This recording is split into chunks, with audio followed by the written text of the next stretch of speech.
Last segment we talked about books. Now we're moving on to a discussion of action.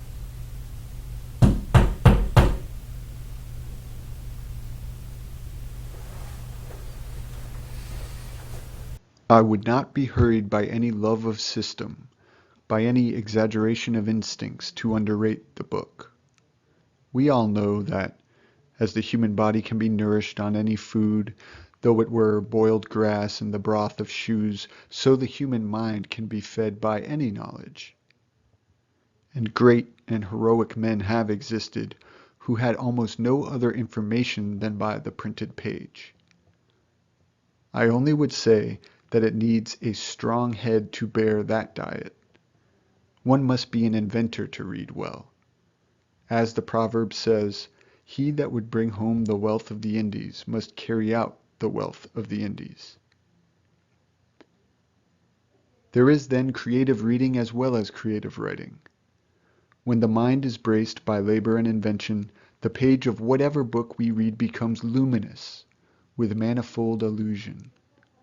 Every sentence is doubly significant, and the sense of our author is as broad as the world.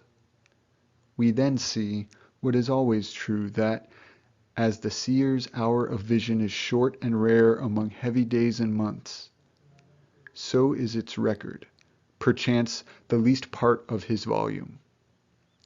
The discerning will read, in his Plato or Shakespeare, only that last part, only the authentic utterance of the oracle. All the rest he rejects, were it never so many times Plato's or Shakespeare's. Of course, there is a portion of reading quite indispensable to a wise man. History and exact science he must learn by laborious reading. Colleges, in like manner, have their indispensable office, to teach elements. But they can only highly serve us when they aim not to drill, but to create. When they gather from far every ray of various genius to their hospitable halls, and, by the concentrated fires, set the hearts of their youth on flame. Thought and knowledge are natures in which apparatus and pretension avail nothing. Gowns and pecuniary foundations, though of towns of gold, can never countervail the least sentence or syllable of wit. Forget this, and our American colleges will recede in their public importance, whilst they grow richer every year. There goes in the world a notion that the scholar should be a recluse, a valetudinarian, as unfit for any handiwork or public labor as a penknife for an axe. These so-called practical men sneer at the speculative men, as if because they speculate or see they could do nothing. I have heard it said that the clergy, who are always, more universally than any other class, the scholars of their day, are addressed as women, that the rough, spontaneous conversation of men they do not hear, but only a mincing and diluted speech. They are often virtually disenfranchised, and indeed, there are advocates for their celibacy. As far as this is true of the studious classes, it is not just and wise. Action is with the scholar subordinate, but it is essential. Without it, he is not yet man. Without it, thought can never ripen into truth. Whilst the world hangs before the eye as a cloud of beauty, we cannot see its beauty. Inaction is cowardice. But there can be no scholar without the heroic mind. The preamble of thought, the transition through which it passes from the unconscious to the conscious, is action. Only so much do I know as I have lived. Instantly we know whose words are loaded with life and whose are not. The world, this shadow of the soul or other me, lies wide around.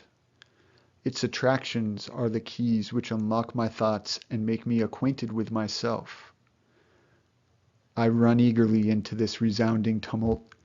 I grasp the hands of those next to me and take my place in the ring to suffer and to work, taught by an instinct that so shall the dumb abyss be vocal with speech.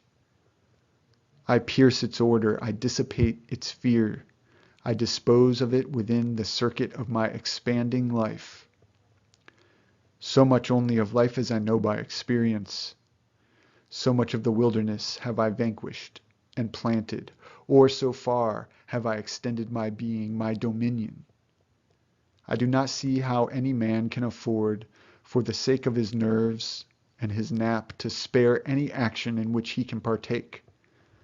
It is pearls and rubies to his discourse. Drudgery, calamity, exacerbation, want are instructors in eloquence and wisdom. The true scholar grudges every opportunity of action past as a loss of power. It is the raw material out of which the intellect molds her splendid products. A strange process too this, by which experience is converted into thought as a mulberry leaf is converted into satin. The manufacture goes forward at all hours.